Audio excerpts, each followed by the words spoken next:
Hello everyone, welcome to my channel KR vision classes. मैं Parul ma'am आज आपको acid bases और सॉल्ट्स में पीएच का डेली लाइफ में क्या रोल है ये बताने के लिए नई वीडियो लेकर आई हूँ। आई होप आप सब अच्छे होंगे, हेल्दी होंगे, फिट एंड फाइन होंगे। तो पढ़ने से पहले चैनल को लाइक से सब्सक्राइब कीजिए, ज़्यादा से ज़्यादा अच्छे तरीके से चैप्टर को डिटेल में पढ़िए, बुक में से रीड कीजिए।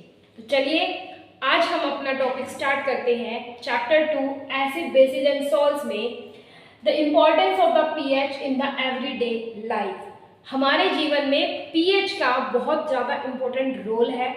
लाइफ के अंदर जो भी हमें चीज़ें बैलेंस करनी होती है उसमें पीएच की बहुत इम्पोर्टेंट वैल्यू है।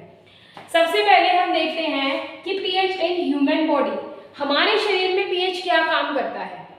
ठीक है, तो देखिए सबसे पहले The pH of normal healthy human skin is 4.5 to 6। हमारी स्किन का pH जो होता है वो 4.5 से 6 तक होना चाहिए। ठीक है, और आपको कह रहा है कि proper skin pH is essential for a healthy complexion. आजकल हम लोग मतलब चाहे बच्चे हो, चाहे बड़े हो, चाहे लेडीज हो, चाहे जेंट्स हो, ठीक है, यानी कि मेल हो या फीमेल हो, सभी अपनी स्किन को लेकर, अपनी फिजिकल हेल्थ को लेकर बहुत अटेंटिव है, बहुत अवेयर है। तो इस पे हमें इस बात का भी ध्यान रखना चाहिए कि हमारी बॉडी का जो पीएच है, बॉडी में मतलब स्किन का जो पीएच है वो 4.5 से 6 तक की रेंज में रहे, जिससे हमारे बॉडी की या स्किन के अंदर कॉम्प्लेक्शंस क्रिएट ना हो। जैसे कि गर्मियों के मौसम में बहुत ज़्यादा गर्मी होती है, ठीक है, तो यहाँ पर स्किन में ड्राइनेस आने के चांसेस, या फिर स्किन थोड़ी ऑयली हो जाती है कुछ लोगों की, तो पानी का जो इस्तेमाल है, एक तरीके से यूज़ है, वो अच्छे से करें आप लोग। ठीक है, प्रॉपर हेल्दी जो भी आपके मौसम के अनुसार फ्रूट्स आते हैं उनको अच्छे से खाएं। ठीक है, रेगुलर एक्सरसाइज भी करनी चाहिए हमें थोड़ी बहुत। तो यहाँ पर हमें ये पता चला कि ह्यूमन स्किन का जो पीएच होता है वो 4.5 से 6 रेंज तक होता है। ठीक है, उसके बाद देखो cancer cells thrive inside the body at a pH of 5.5। Body के अंदर जब कैंसर की सेल्स जो होती है एक्टिव होने लग जाती है या कैंसर सेल्स जो है अटैक करती है, तब बॉडी का पीएच, अगर हमारी बॉडी का पीएच अगर 5.5 है तो वो क्या करती है, हमसे थ्राइव मतलब अटैक कर सकती है एक तरीके से। इसलिए हमें अपनी बॉडी के पीएच को भी मेंटेन रखना चाहिए। उसके बाद देखिए the pH of the stomach fluid. अब हमारे स्टमक के अंदर डाइजेस्टिव फ्लूइड होता है, ठीक है, डाइजेस्टिव फूड को डाइजेस्ट करने के लिए डाइजेस्टिव फ्लूइड्स होते हैं, तो उनका पीएच अप्रोक्सीमेटली 2 होना चाहिए। ठीक है, ताकि हमारे फूड का डाइजेशन प्रॉपर्ली हो सके। ये मैं छोटे छोटे पॉइंट्स के थ्रू आपको इसलिए बता रही हूँ क्योंकि कॉम्पिटिटिव एग्जाम्स के अंदर भी ये चीज़ें आती है बेटा, तो आपको ये चीज़ें अच्छे से आनी चाहिए। 1 मार्क्स के क्वेश्चन हो, ओलंपियाड हो, NTSC हो, KYVP हो, तो इन सारे एग्जाम्स के अंदर भी आपको ये चीज़ें पता होनी चाहिए। और क्लास 7th 8 जितने भी टॉपिक हैं, या कोई भी रेलवे का, पुलिस के लिए, ठीक है, या कोई भी SSC एग्जाम वगैरह हो, उनमें भी ये चीज़ें इंपॉर्टेंट है। पीएच से रिलेटेड काफ़ी क्वेश्चन आते हैं, तो आई होप ये चीज़ समझ में आ रही होगी। ठीक है, इसको डिटेल में पढ़ना चाहिए आपको। उसके बाद देखो प्लीज इसे नोट कर लीजिए पहले, ठीक है, क्योंकि ह्यूमन के अंदर जो है अभी हम ब्लड का पीएच पढ़ेंगे, ठीक है, उससे रिलेटेड जो भी डिटेल्स है वो चीज़ें हम पढ़ेंगे, तो प्लीज एक बार आप इस वैल्यू को नोट कर लीजिए। Now we will discuss the next important topics about the pH in the human body. The pH of human blood is 7.4। ये एक बहुत बेसिक क्वेश्चन है, क्लास 7 पे भी ये चीज़ हमें मतलब पता चलती है, 7th और 8th में भी। The pH of normal saliva, हमारे माउथ के अंदर सलाइवा होता है, ठीक है, उस सलाइवा का जो pH है वो 6.5 से 7.5 तक होना चाहिए। The pH of the urine ranges between 6 to 6.5। जो pH है यूरिन का, हमारे टॉयलेट का यूरिन का जो pH है वो भी इस रेंज तक होना चाहिए, ज़्यादा एसिडिक नहीं होना चाहिए। वो भी अगर वो ज़्यादा एसिडिक है यानी पानी की कमी से या उसके अंदर मतलब जो भी हमारी बॉडी के अंदर जो भी वीकनेसेस हैं उनकी वजह से यूरिन इन्फेक्शन होने के चांसेस होते हैं, तो इसलिए हमारी बॉडी में यूरिन का पीएच जो होता है, ठीक है, रिप्रोडक्टिव जो हमारे पार्ट्स होते हैं उनका पीएच वैल्यू भी सही होनी चाहिए, जिससे कि बहुत सारी डिसीज आजकल होने लग गई है लोगों को, चाहे वो मेल हो चाहे वो फीमेल हो। ठीक है, तो ये बहुत कॉमन चीज़ें हैं, बहुत अच्छे से आपको इनको पढ़ना है, बहुत ईजी भी है। चलिए अब देखो, हमने ये देखा कि सलाइवा का जो पीएच है वो 6.5 से 7.5 होना चाहिए, यानी कि जो हमारा सलाइवा है वो ज़्यादा एसिडिक नहीं होना चाहिए, या माउथ का एक तरीके से पीएच आप कह सकते हो। माउथ के अंदर एक होती है टूथ, और टूथ के अंदर भी आपने देखा होगा ये जो व्हाइटिश लेयर होती है हमारी टूथ के ऊपर, उसे हम टूथ इनेमल कहते हैं। ये कैल्शियम फॉस्फेट की बनी हुई होती है। टूथ इनेमल जो होता है कैल्शियम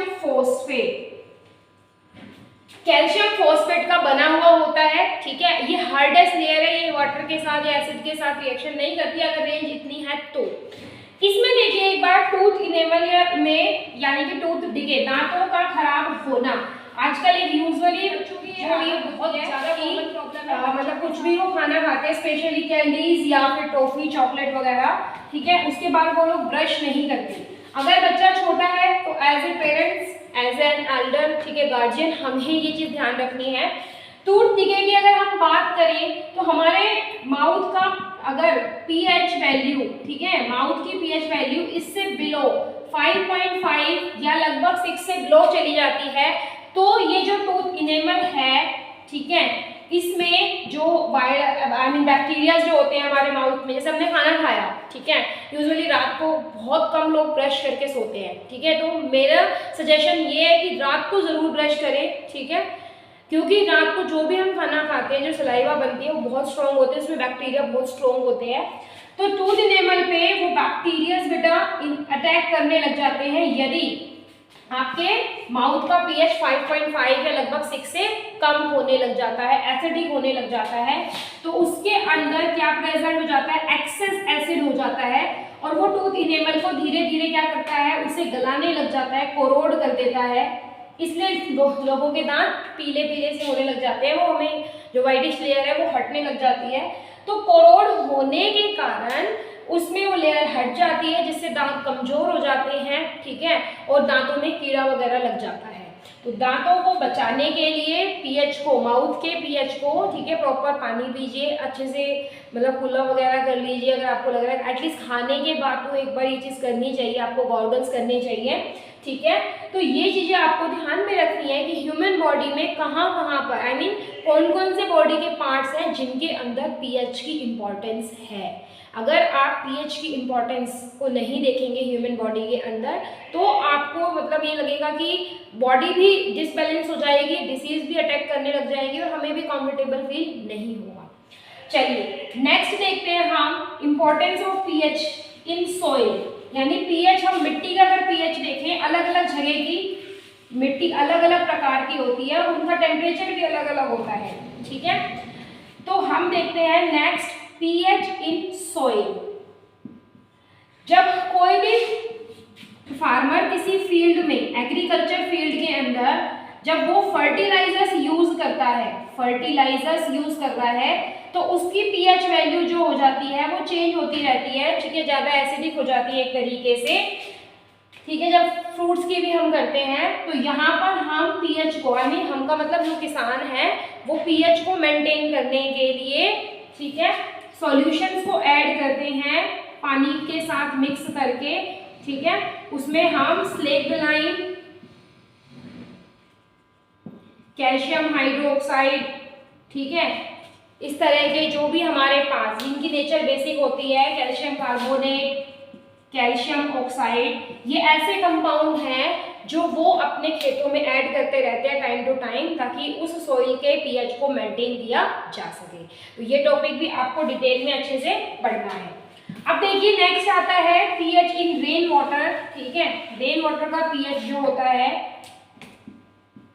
पीएच ऑफ रेन, जैसे यूजुअली अभी बारिश का मौसम है, आपने एक केस स्टडी पढ़ी होगी पॉल्यूशन वाले चैप्टर में क्लास 8 के अंदर, कि जब रेन का पीएच जो होता है वो लो हो जाता है, 5 के अराउंड हो जाता है या 5 से कम हो जाता है, ठीक है, प्रॉपर रेंज होती है, तो उसके अंदर वो रेन कैसी रेन बन जाती है, एसिड रेन की फॉर्म हो जाती है वो, ठीक है, उसकी नेचर एसिडिक हो जाती है। इसका इफेक्ट हमारे मॉन्यूमेंट्स पे पड़ता है, जैसे स्पेशली ताजमहल के ऊपर।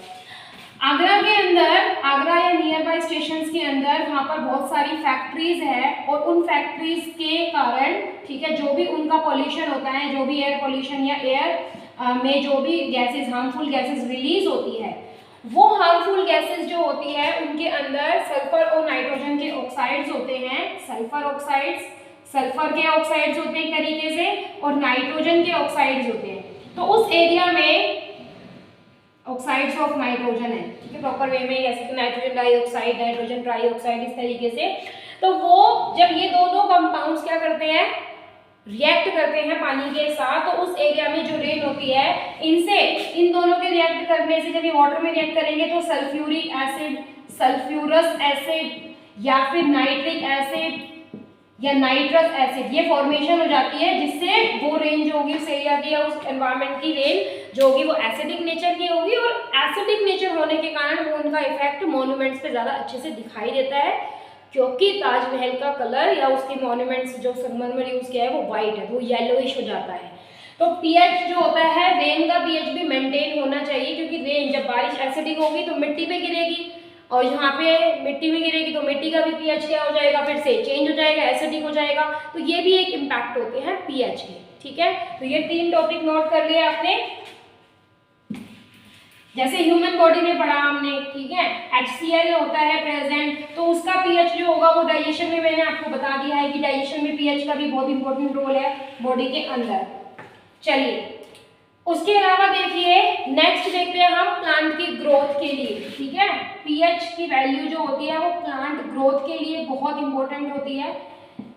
देखो, प्लांट में मिट्टी का यूज किया होता है, आपने चीज पढ़ ली कि मिट्टी का पीएच मेंटेन होना चाहिए, ठीक है, लेकिन प्लांट के अंदर हम मैन्योर और फर्टिलाइजर्स का भी यूज करते हैं, तो उनका भी पीएच वैल्यू या उनमें हम कितने फर्टिलाइजर कितने टाइम में यूज करें या कितने टाइम में हम मैन्योर का यूज करें, तो उस बात का भी हमें ध्यान रखना चाहिए, ठीक है, जिससे प्लांट की ग्रोथ जो होती है वो प्रॉपर हो जाती है। तो मैंने आपको 4 पॉइंट्स अभी तक पढ़ाए हैं, ठीक है। पीएच इन ह्यूमन बॉडी,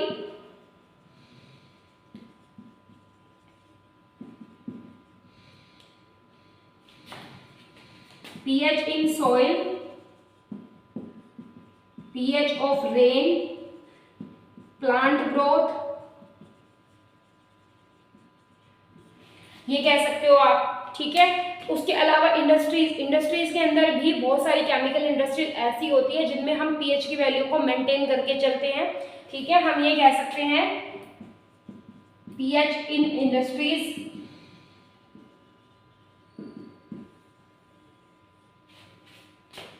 और एनवायरनमेंट में तो इसके अलावा टेम्परेचर जहाँ भी एनवायरनमेंट का होता है, ओवरऑल एनवायरनमेंट का पीएच भी एक तरीके से मेंटेन होना चाहिए, ठीक है। मैंने आपको वैल्यूज भी लिखवाई है पीएच की, वो भी आपको पता होनी चाहिए। तो ये सारा इम्पैक्ट, ये सारे इफेक्ट्स थे हमारे पीएच के, जो हमारे डेली लाइफ में इफेक्ट करते हैं हमें अगर ये पीएच मेंटेन नहीं होगा। तो पीएच का टॉपिक इंपॉर्टेंट है, पहले इस टॉपिक को पढ़िए अच्छे से, उसके बाद चलिए अब हम करेंगे कुछ questions. So let us do some important questions, ठीक है, इससे आपको थोड़ा सा आइडिया होगा, बस इसीलिए क्वेश्चंस हो रहे हैं। जैसे पहला क्वेश्चन है, calcium phosphate is present in the tooth enamel, it's nature is dash.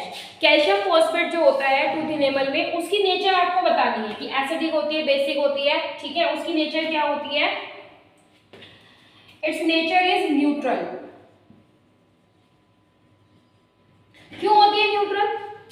क्योंकि माउथ का जो पीएच होता है वो 6.5 से 7.5 तक होता है ऑलमोस्ट। अगर ये एसिडिक होती है तो वैसे ही दांत को खराब कर देती है, या माउथ में जो भी टूथ दिखे होता है वो वैसे ही हो जाता है ना। और हम टूथपेस्ट करते हैं, टूथपेस्ट की नेचर बेसिक होती है, इसीलिए जो मुंह के अंदर का एसिड होता है मोस्टली हम लोग क्या करते हैं, सुबह उठते ही ब्रश करते हैं हम। क्यों? क्योंकि मुंह में जितना भी एसिडिक नेचर है या माउथ में जो सलाइवा के थ्रू एसिड नेचर हुआ है उसको बैलेंस करने के लिए, ठीक है। चलिए, the pH of gastric juice release during the digestion. Gastric juice का मतलब डाइजेस्टिव जूस या गैस्ट्रिक जूस या स्टमक में कह सकते हो। अभी मैंने लिखवाया स्टमक का पीएच जो होता है, स्टमक में जो आपके पास फ्लूइड है, फ्लूइड अभी बताया था ना मैंने आपको, स्टमक के फ्लूइड का पीएच 2 होता है और 2 की वैल्यू क्या होती है, लेस देन 7। तो इस तरीके से आपके पास ऑप्शंस आ सकते हैं।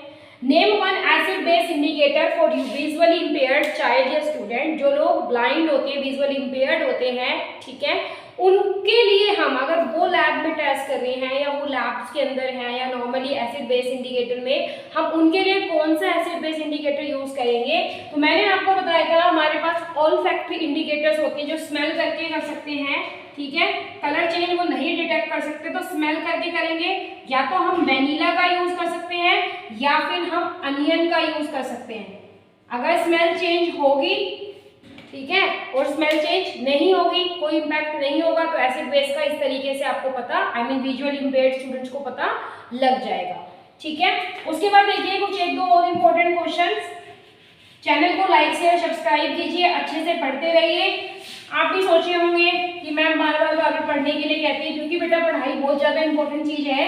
ठीक है, मैं ये नहीं कह रही कि आप किताबों से बंधे रहिए, लेकिन जो भी पढ़े वो थोड़ा पढ़े, चाहे ज़्यादा पढ़े, लेकिन अच्छे से पढ़े। आपको वो कॉन्सेप्ट क्लियर होना चाहिए, ठीक है, उसमें आपके कोई डाउट्स नहीं रहने चाहिए। जैसे नेक्स्ट क्वेश्चन देखिए, what happens when nitric acid is what happens when nitric acid is added to egg shells?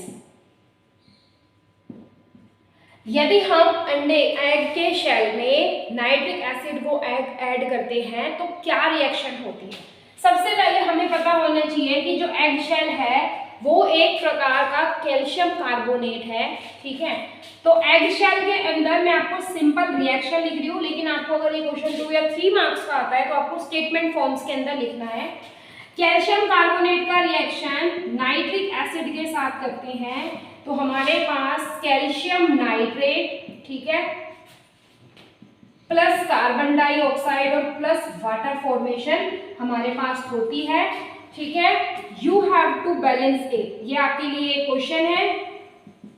इस इक्वेशन को बैलेंस करके चलना है आपको। ठीक है, ये आपके लिए क्वेश्चन है। उसके अलावा ध्यान से सुनिए, ये रिएक्शन हमने पढ़ा था chemical properties of acids and bases में, कि जब कोई भी metal carbonate, when metal carbonate reacts with an acid, then it will form salts plus carbon dioxide plus water. ठीक है, तो ये बात आपको इस तरीके से क्वेश्चंस पुट अप होते हैं कि एसिड की केमिकल प्रॉपर्टीज या बेसिस की केमिकल प्रॉपर्टीज जो होती है उनसे रिलेटेड क्वेश्चन इस तरीके से आएंगे आपके एग्जाम के अंदर। तो प्लीज अच्छे से रीड करना है कॉन्सेप्ट को, बहुत इंपॉर्टेंट चैप्टर है, बहुत इंटरेस्टिंग भी है। ठीक है, और पढ़ाया आपकी मैम ने भी इंटरेस्टिंग तरीके से है, तो अच्छे से पढ़ना है इसको। ठीक है बेटा, थोड़ी सी एक्सरसाइज भी करते रहना है, डेली 15 मिनट अपनी एक्सरसाइज का शेड्यूल बनाओ। उसके अलावा देखिए, तो ये आज तक का यही कॉन्सेप्ट था। ठीक है, ऑलमोस्ट मैंने आपको अपनी तरफ से बेस्ट चीज़ें प्रोवाइड करने की कोशिश की है। चैनल को लाइक शेयर सब्सक्राइब कीजिए, ज़्यादा से ज़्यादा चैनल के साथ जुड़े रहिए, बुक्स के साथ जुड़े रहिए, मैम के साथ जुड़े रहिए। Thank you so much for watching that video.